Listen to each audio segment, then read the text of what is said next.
Hello, everyone, and welcome back to the Jacob and Jacob podcast. I'm your host, Jacob Pear. As always, joined by my co-host, Jacob Robam. And today, we're joined by two-time Defensive Player of the Year, five-time NBA All-Star, and an NBA Hall of Famer, Sidney Moncreif. Sidney, thank you so much for coming on today. And how are we doing? Hey, Jacob and Jacob. I am doing outstanding on this day. I feel good. Thank you for asking. Great to hear, but let's get right into the interview. So, your former team, the Milwaukee Bucks, a franchise where you were a legend there, just won the NBA championship this past summer. What was your reaction, and was there excitement for them winning the championship? And just tell us about how you were feeling about it? It's difficult to explain. And most people will say, huh? What? When you give your explanation. When you played for a team, it's like 40 years ago. God, I'm getting old. 30, 40 years ago, and then you came up short so many times, you're not as connected with the team as you once were, but you're always connected with the city. People come and go with basketball team coaches, general managers, players, but the city is pretty much the same. The fan base, of course, they gotten older. You have younger fans that come into the fold. So I don't know. I felt very good for the city of Milwaukee, the state of Wisconsin, because I know how many years they've waited for a championship. But I didn't really see a personal, like really getting excited about them winning, even though I was very happy they won. But it's not like if you were playing, or just say, had I played from them last year, or you're actually on the team and you won a championship. It's a totally different feeling. For sure. So I want to ask you about one of those players from the championship team, Giannis Antetokounmpo. Being a great defender yourself, Giannis, also a great defender. What makes him so special, not just on the offensive end, but also the defensive end? I think Giannis, his intensity. Remember, defense is technique, is some athletic ability, but it's mostly heart. It's mostly just saying, I want to be in the right place at the right time. I want to make sure that I remember the tendencies of an offensive player so I can be there to stop that player. Or I want to make sure I have support for my teammates when someone makes a mistake. There's on the ball defense that everyone looks at, but there's also off the ball defense to where you're just where you should be. If you analyze Giannis, he did both. He was a very good on the ball defender because he was so long and he was athletic. He had good, what we call anticipation. A lot of defenses anticipating. So he had the length, he had anticipation, he worked hard, but then he was very good off defense, weak side defense, or being where he should have been. He's really just a total basketball player as it relates to if you watch a guy play and say, oh, who's playing offense, defense? They're a good teammate, they're a good person. He would be right at the top of that list. So, Sidney, I want to get into your career, and you were the first player ever to win Defensive Player of the Year, and you won the award not once, but twice. And you were talking about it. Defense is about a lot of heart and stuff. So let's get more specific on the defensive end for you. What made you such a good defender? I had a good high school coach that pulled me aside my maybe senior year after I had scored a lot of points in high school and gotten a ton of rebounds and had a great game. We won the game, and I thought I was feeling good about myself. I walked in the gym with my chest stuck out, and the coach, hey, come on, we need to watch some film. I'm like, all right, he's going to see how great I was. And back then, you had those old film projectors, click, click, click, click, click. So I'm sitting there watching the film, and we just started maybe a minute into the game. Look at you right here on defense, son. You don't know what's going on. You're not paying attention. You're not really helping your teammate. He just pointed out all the things I was doing defensively that I could have done better. And that raised the awareness. Okay, I can do better in that area. When I went to Arkansas, I had 4 years with Coach Eddie Sutton. Mm-hmm. We were drilled on how you deny the basketball, your footwork, where you should be defensively, how you can take a charge.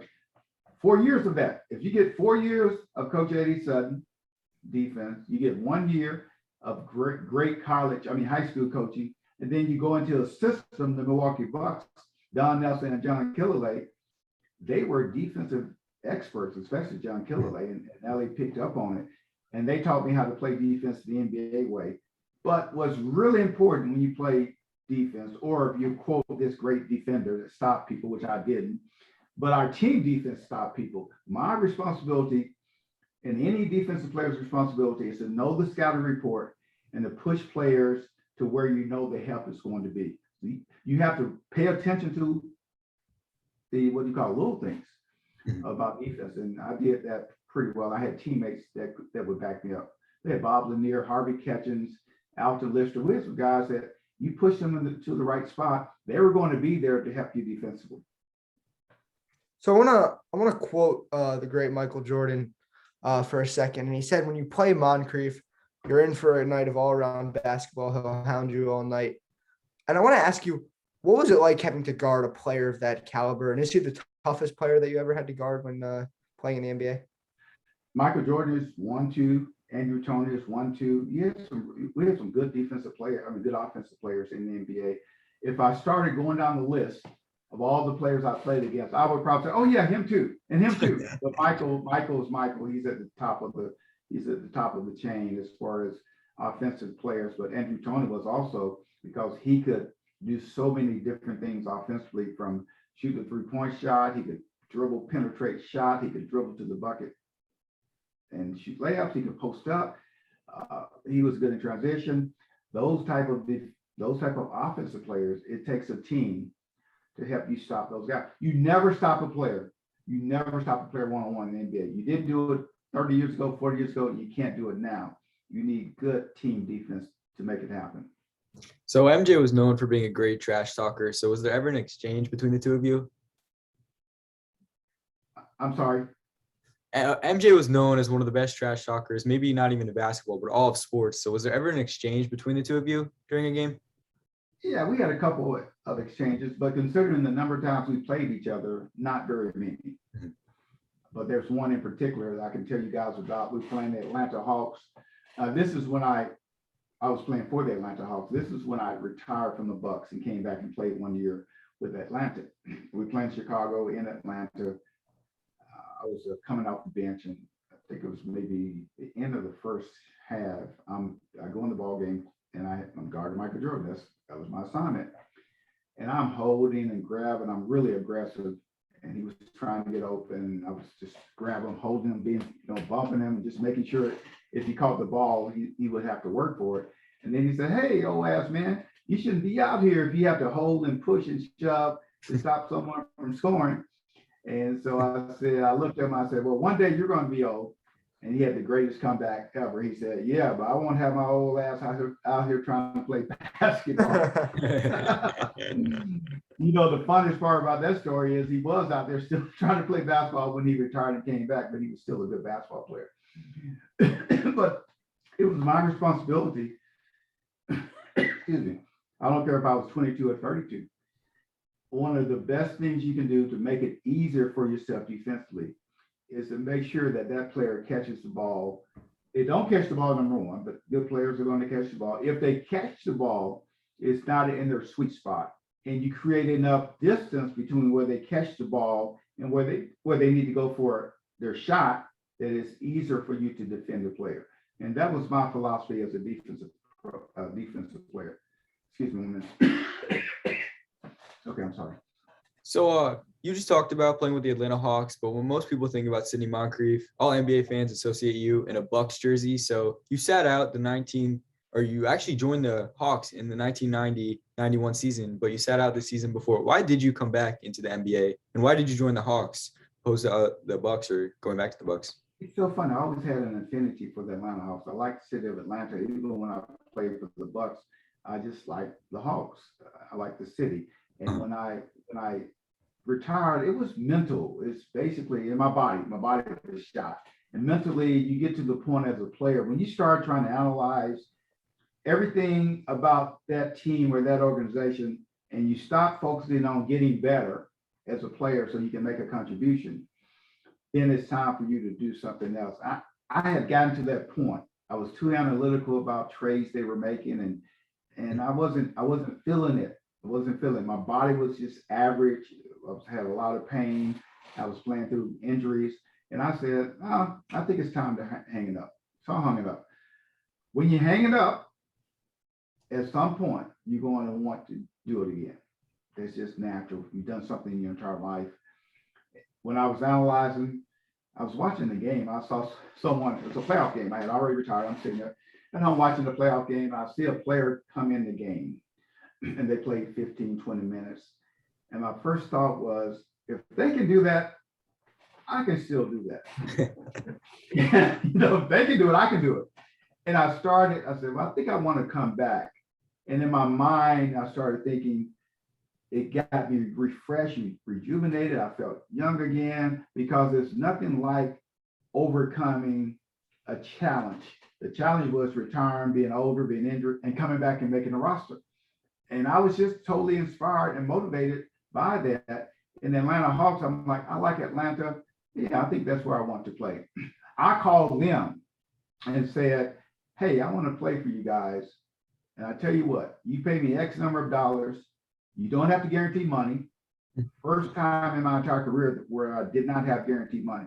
I said, you don't have to guarantee me one penny if I don't make the team, but I want to come and try out for your team. I worked out all summer, got in great shape. My body felt good, went to training camp, played well in training camp, made the roster. I was sweating bullets, though. I'm like, maybe they won't keep no exposure, but they kept me in the entire year. And it was one of the most enjoyable years I had in basketball, because I was young in my mind and my spirit. I was naive and young again, and I just enjoyed that entire year. When you went to Atlanta, did you take on more of a leadership and mentor role to the younger guys? Since, you've been around for a while. Well, fortunately, that team had Moses Malone, Dominic Wilson, Doc Rivers, Spud Webb, Kevin Willis, John Concat, John Battle. We had a very good team. They were all veterans. So no, I just came in and just tried to compliment who was already there. That team probably had one of the highest IQs. I didn't hear you. I'm sorry. That's a high IQ team. You got Doc, you got Moses Malone, you got Wilkins. Oh yeah, we had some ballers. We had some guys that could flat out play basketball, and they had we played the right way more. When I said the right way, we didn't play the game the right way, because you also had guys that wanted to score and get their shots up, and all those things that championship teams don't really worry about. We were, and we struggled from that standpoint. I thought we underachieved. We lost to the Pistons, who I think went on to win the championship that year. We lost to the Pistons in the playoffs. So I want to ask about, after that lone season with Atlanta and the Hawks, you ultimately decided to go into coaching. What made you decide to make that decision and sort of prolong your basketball career in a different role? When I retired, I didn't do basketball for years, though, because I had opportunities to coach, but I had a business. And I said, well, maybe I'll just hang around my car business for a while, do this, get away from basketball, which I did. I did that for maybe 8 to 10 years. I had an opportunity to coach a college, UALR. I had someone come to me and say, hey, we have this position, you want to interview for it. I'm like, okay, cars, basketball, which one do I like the most? Cars, basketball. That's easy choice, basketball. And I thought that my time was running out, where people were asking me to coach and I was saying no. I said no to some other opportunities. I just felt now was the time to try it. I tried college for 1 year. Then I was recruited by Don Nelson to coach with the Mavericks. Then I coached with the Mavericks, stayed out a year, I think, and started doing my car dealerships again. Then came back and coached with Golden State. And then came back later and coached with the Milwaukee Bucks and coached in China for 18 months. So yes, I've had a lot of coaching experience, and it changed my mindset of how I viewed business. I think as far as a business person, I became better because I coached basketball. But it didn't, and then as a coach, I was better because I ran a business. They complemented each other so well, and I'm glad I was able to do both. How does your perspective of the game change when you go from being a player to a coach, especially getting the chance to do it at the NBA for both? I was coaching when it was like a really sweet spot. It was a transitional sweet spot from how coaches interact with players. Of course, I grew up in an era to where coaches told you what to do, you did it. right? If you didn't do it, you went to a different team, or you were traded, or you were cut. And by the time I coached with the Bucks, it was transitioning into building better relationships with the players, maybe not as hard and harsh in how you interacted or recommended the players. It was slowly changing to where the coaching staff had actually less teeth as it relates to coaching. It was all about building relationships. That's the biggest transition that I saw. And I had to make that transition from, because I'm used to there's people of authority and there's people that do what they say. That's how I grew up. It was tough. That's why it's been tough for a lot of coaches that were older coaches that grew up that way. And it's hard to adjust to the new way of doing things. Now you're building relationships. You're taking them out to lunch, maybe to dinner. It's different. It was different. So the coaching has evolved a lot. I think how they market, not only market, we call it NBA game ops.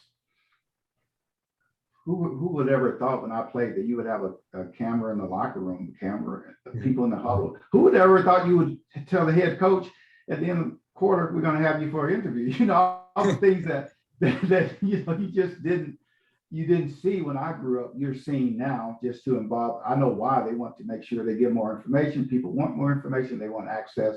They want to hear what the coaches have to say. People in our society want to hear everything that's going on. And I did not grow up in a time like that. Certain things they don't need to know certain things about what play you're going to run and what's hurting your team and all that type of information. So I think from an informational standpoint, the transition has happened also. And then from a travel standpoint, you go from being commercial flights to charter flights. You go from having open access to players. When I played, after the game, our cars were parked outside at Wayne Embry's McDonald's restaurant in Milwaukee. So we had to walk, that's just a block. We walked across the parking lot. We saw the McDonald's. Our cars were parked in the back. And fans would come up to us, ask for autographs and talk to us and fellowship and get our tennis shoes and do all those different things. You went from that to now when you come into an arena, when I was coaching, you go right underground, right? You go to your lockers, go to the hallway.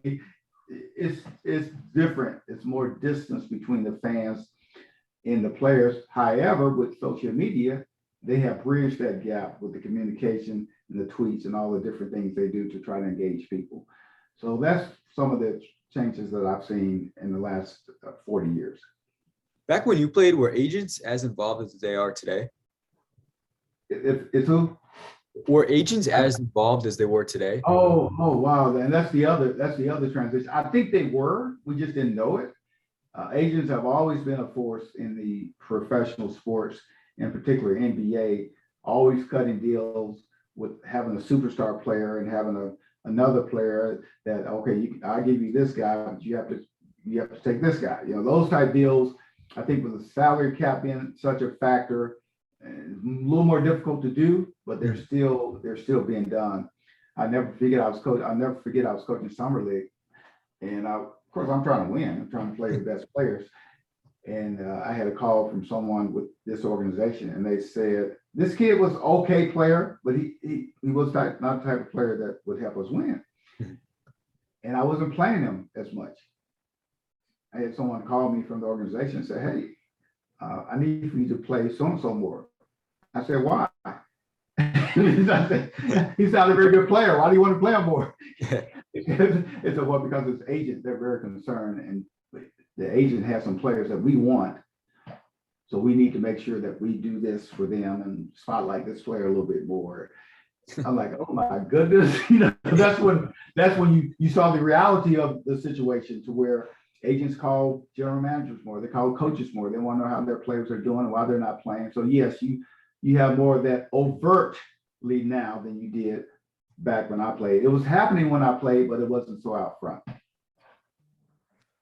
When you look at the game of basketball now today, how much do you think the game of basketball has gotten a little bit soft as far as how the defense has changed from your playing days, and sort of the player treatment, and how some people call some players, quote, divas today? How do you view stuff like that in the game today?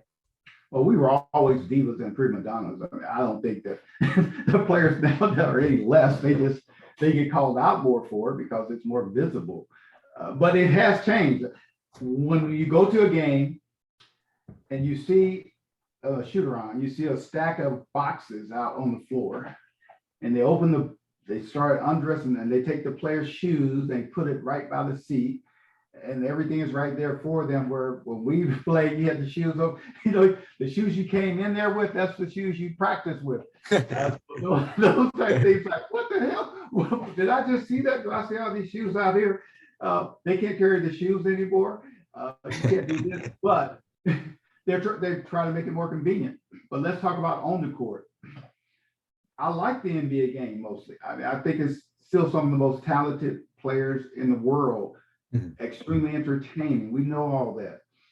But the game has gotten softer for the benefit of people watching. They want to make it softer on people's eyes. They don't want to see physical contact as much.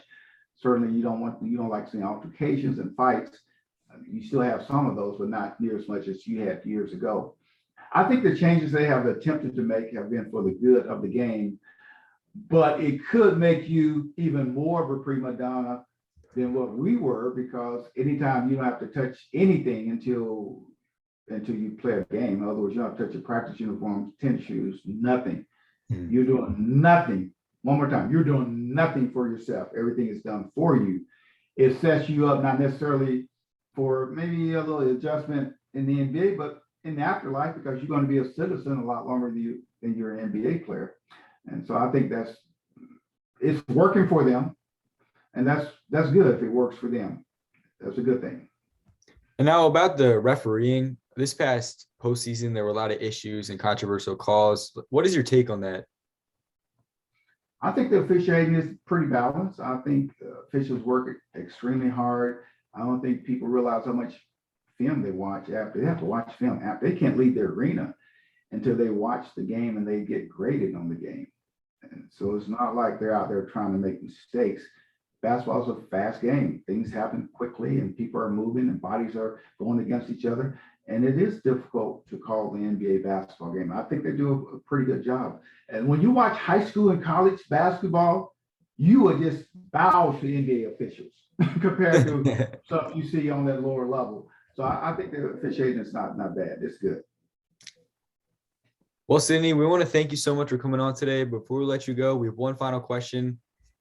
Who would you say, besides yourself, was the best defender when you played in the NBA? I think Dennis Rodman was Michael Jordan. Dennis Rodman was a great defender. Probably Michael Cooper was good. Dennis Johnson. Those are really good defenders. When I say defender, I'm not talking about big guys that are blocking shots. I'm talking about guys at 94 feet or at least 50-something feet. They're picking up and they're playing defense the entire court. Maybe once you get to half court and in, they're going from sideline to sideline, from half court to baseline playing defense. But Dennis Rodman and Michael Jordan probably posed the greatest threat to people because of their length. They were so long. And Dennis Rodman, people don't give him this, but he is probably one of the most top 5 most athletic players to play in the NBA. So you get a guy that's 6, whatever he was, long, athletic, and just hungry and competitive. It's hard to score on him. Michael Jordan, the same way. If Michael Jordan and that's what separates Michael Jordan from all the other great players, in my opinion, of his size, is he had a commitment to defend. Not just when he was playing against great players. He just wanted to stop everybody he guarded. And that made him very difficult. So someone with length, someone with quick feet, someone with a good basketball IQ, and someone with just the what we call tenacity to not want people to score. Those type of guys, you got a Michael Jordan, Dennis Rodman, Dennis Johnson, late Dennis Johnson, of course, Michael Cooper. They were all good defenders. Oh, Joe Dumars, same thing. He wasn't long, but he was a very, very good defender. Well, Sidney, I want to thank you again for coming on and speaking with us. It was a pleasure to get a chance to speak with you, and hopefully we finally did it. We finally did it, Jacob. Yeah. Yes, sir. Thank you, Sidney. Okay, bye. Thank you so much.